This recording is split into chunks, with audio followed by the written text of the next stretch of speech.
قل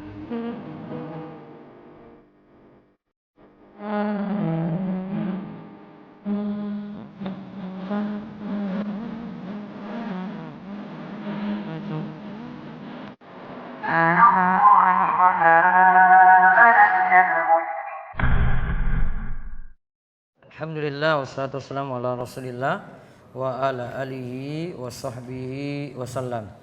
Baik, kita lanjut lagi. Peringatan yang perlu diperhatikan, halaman 164. Monggo baca. Syekh Muhammad Al-Amin Asy-Syinkiti rahimahullah berkata, para ulama telah meneliti kemudian menyimpulkan bahwa kemenangan para nabi terbagi dua bagian. Pertama, kemenangan yang dicapai dengan hujah dan keterangan. Kemenangan ini terwujud bagi seluruh nabi alaihissalam. Kedua, kemenangan yang dicapai dengan pedang dan tombak persenjataan. Jenis yang kedua ini hanya dikhususkan bagi mereka yang diperintahkan untuk berperang di jalan Allah Subhanahu wa taala. Nah, lihat. Kemenangan itu ada dua. Satu, kemenangan dengan hujjah, berarti dengan ilmu.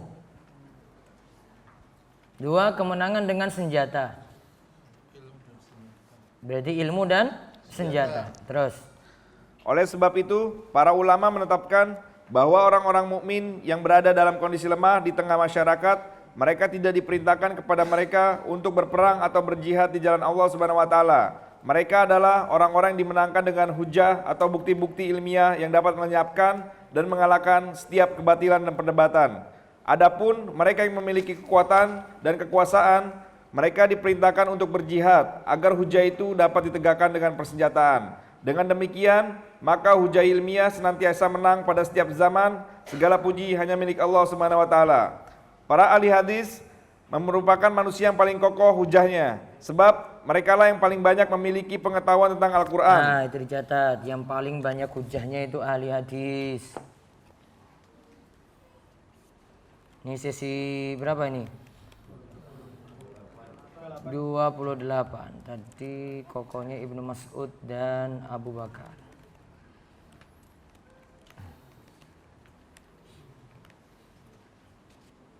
Ini kemenangan lewat ilmu dan senjata. Ya. Sebagaimana dikatakan oleh Umar bin Al-Khattab radhiyallahu anhu, bahwasanya ada sekelompok orang yang akan mendebatmu dengan melontarkan syubhat-syubhat dari Al-Quran. Maka layanilah mereka dengan membawakan sunnah-sunnah Rasulullah SAW. Karena sesungguhnya orang-orang yang menguasai sunnah Rasulullah lebih mengetahui tentang kitabullah. Apabila ahli hadis adalah yang paling banyak memiliki ilmu tentang petunjuk Nabi SAW, maka merekalah yang paling mengikuti Al-Quran dan sunnah Nabi. Oleh sebab itu, janganlah sekali-kali seorang khalaf yang datang kemudian merasa keheranan apabila seluruh ulama bersepakat bahwa penafsiran At-Ta'ifah Al-Mansurah, golongan yang dimenangkan adalah ahli hadis. Sebagaimana disebutkan dalam sabda Nabi SAW, barang siapa yang Allah kehendaki suatu kebaikan baginya, niscaya akan dipahamkan dalam ilmu agama. Dan akan terus ada sekelompok orang di antara umatku yang senantiasa tampak atau menang di atas kebenaran. La tazalu ta'ifatu min ummati zahirina 'alal haq. Ada situ penyebutan Ta'ifah Al-Mansurah, ada penyebutan lagi ahli hadis, ada lagi penyebutan firqatun najiyah, ada lagi penyebutan Ahlussunnah wal Jamaah, ada lagi Al-Jamaah. Semua merujuk pada orang-orang yang mengikuti pemahaman salafus soleh.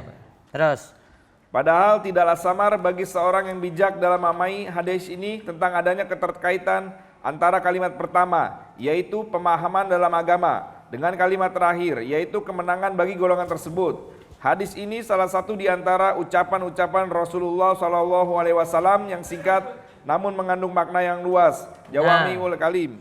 Lihat, di awal disebutkan siapa yang paham agama, Allah akan berikan kebaikan, kan? Terus yang kedua, Allah akan memberikan pertolongan kepada orang yang senantiasa berpegang dengan kebenaran. Berarti yang diberikan pertolongan itu adalah cuma ahli ilmu. Iya kan? Cuma yang berpegang dengan ilmu saja.